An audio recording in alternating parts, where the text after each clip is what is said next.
Hello, this is Chris from Optinet, and this time we're going to have a look at how we can add and update staff members and their respective roles in Flex.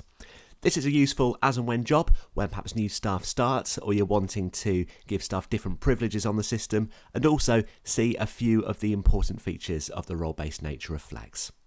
So what we're going to do is log into the system and click to Menu and Setup. Indeed, if you do or don't have Setup shown here, dictates the role-based nature of Flex as well. So once we're here, we're clicking to Staff and Roles. What you'll see here are all of the active staff on your system. You can press Hide or Unhide inactive staff members to bring up a full list of everyone else who's on here. So what we can do in here, just to look at an existing staff member, so looking at Tom Jones, if I push update, we can see all of Tom's information here.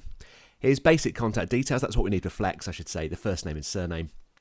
If you want to use it as a little bit of a address book, that's fine. You can put all their details in here as well, and we can just see all of the basics of a patient. I'll show you as well how to put a new staff member on. So if I press new, what we can do is just go through and enter all of their details here. What they'll need is a username. I generally do that as initials. It will warn you if those initials aren't already available. Give them the next incremental staff number available. So this will be number 3 for Marge. And passcode is 4 numbers. Normal rules, just like your bank card with this, can't be 1234, 5555, etc. And again, it will warn you if the passcode isn't in use. Ophthalmic PIN is for NHS Scotland only. You can choose their role. The roles are all customizable. These are my defaults, and I'll tell you more about that in a moment. So you can choose the role that you want them to have. If they are classed as a professional staff member, so dispenser, optometrist, etc., then it will also create a box where we can put in their list number, GOC number, qualifications. List number, that's important for GOS connotations. But qualifications, etc., can appear on referral letters and so on. So you can enter that detail there as well.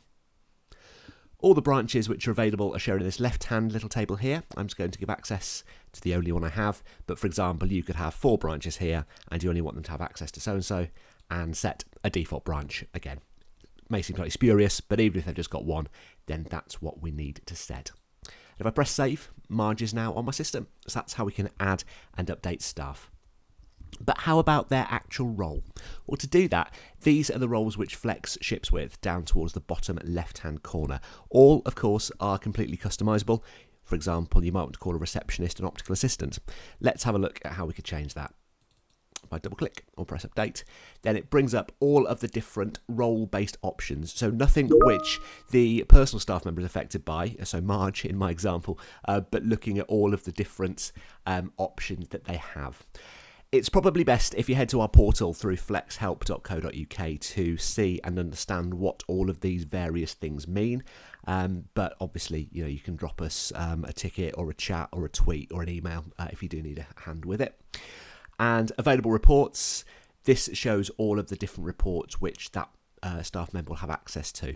Especially for practice managers, it's worth checking this once, maybe twice a year, because as new reports are added into Flex, for essentially security reasons, we don't add them on automatically to your account. So you can always come in here and see if some new reports have appeared since you last looked. So what you can do here is choose what the receptionist can and can't do. Most notably, it's around things on the till. So everyone can do everything by default, generally speaking.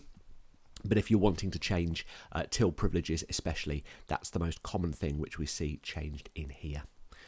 You can also then add or amend sections of Flex they can and can't see. So I'm logged in as Optinet at the moment. I'm just going to show you on my record. Move this across, we've got the full complement of Flex modules outside of the setup here. But if I turn different items on or off, you actually see those disappearing live, as it were, behind what I'm doing. So you can choose the sections which staff members do or don't see.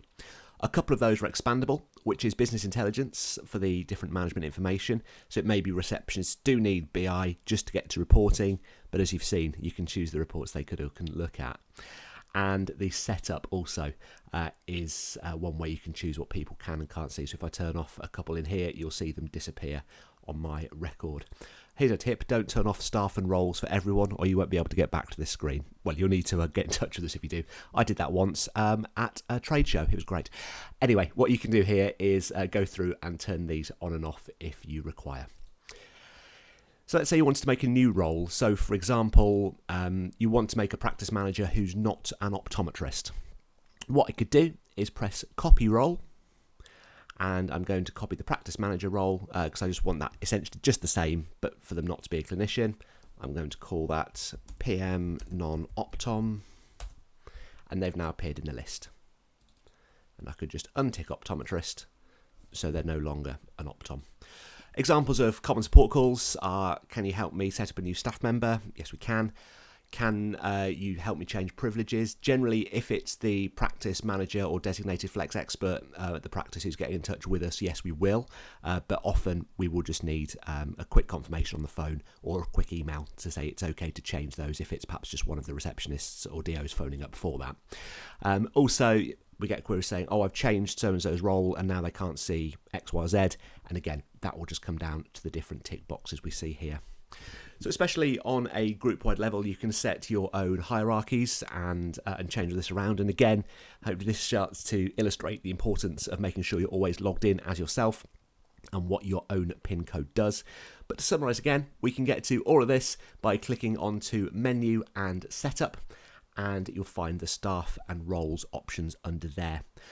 A couple of other bits around being able to group staff together, especially if using the staff tasks messaging service in the system, and around email reports. Check out the portal at flexhelp.co.uk for that, and we'll be happy to help you from there. As always, thanks very much for being a Flex customer, and please do let me know if you've got any further queries about what we've looked at in this video today.